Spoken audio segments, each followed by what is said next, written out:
तर नमस्कार शेतकरी मित्रांनो, जय जिजाऊ, जय शिवराय, जय शंभूराजे. तर मित्रांनो, आता सध्या खरीप हंगाम चालू आहे आणि ह्या हंगामामध्ये सोयाबीन पिकाची लागवड महाराष्ट्रामध्ये मोठ्या प्रमाणात झालेली आहे. या पिकावर सध्या पिवळसरपणा किंवा जे सोयाबीनचे झाड आहे ते पिवळे पडण्याचं प्रमाण हे सुद्धा वाढलेलं आहे. या व्हिडिओमध्ये आपण त्याची कारणे आणि त्याच्यावर जे करायच्या उपाययोजना आहे हे बघणार आहोत. त्यामुळे हा व्हिडिओ शेवटपर्यंत नक्की बघा. तर आपण सोयाबीन पिवळं पडण्याचे कारण बघणार आहोत. त्याच्यात पहिलं जे कारण आहे ते म्हणजे ढगाळ वातावरण. जर ढगाळ वातावरण असलं तर जो सूर्यप्रकाश आहे तो आपल्या पिकापर्यंत प्रॉपर पोहोचत नाही. त्यामुळेच फोटोसिंथेसिस म्हणजे प्रकाश संश्लेषणाची जी क्रिया आहे ती कमी होते आणि त्यामुळे क्लोरोफिलचं प्रमाण पानामध्ये कमी होऊन आपलं पानं आहे ते पिवळे पडत असतात. दुसरं जे कारण आहे ते म्हणजे सतत पडणारा रिमझिम पाऊस. यामुळे जमिनीत ओलावा किंवा पाण्याचं प्रमाण वाढलं जातं आणि हवेचं प्रमाण हे कमी होतं. त्यामुळे मुळे मायक्रोन्यूट्रिएंट अपटेक करण्यात त्यांची क्षमता कमी होते आणि ते अपटेक करीत नाही. तिसरं जे कारण आहे ते म्हणजे मायक्रोन्यूट्रिएंटची डिफिशियन्सी. मायक्रोन्यूट्रिएंट मध्ये झिंक आणि फेरस हे पानामध्ये क्लोरोफिल बनवण्याचं काम करीत असतात.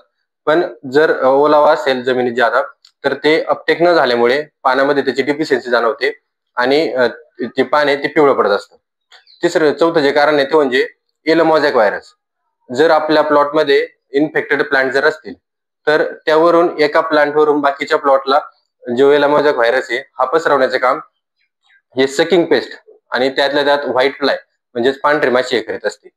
यामुळे हा जो येलो मोझॅक व्हायरस आहे हा आपल्या प्लॉटवर पसरतो आणि आपले जे पानं आहे ते येलो होतात.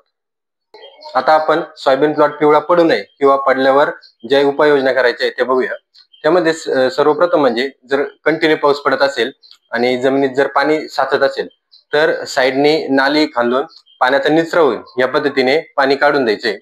त्यानंतर सकिंग पेस्टचा बंदोबस्त करण्यासाठी किंवा आपला जो येलो मोझॅक व्हायरस आहे तो टाळण्यासाठी आपण काही कीटकनाशक वापरायचे.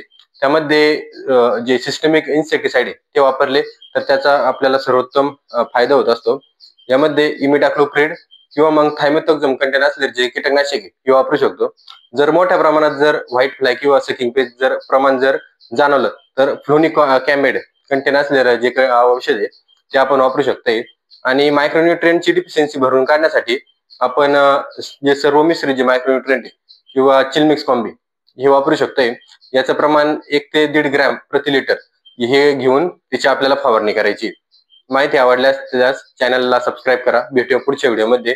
जय शिवराय.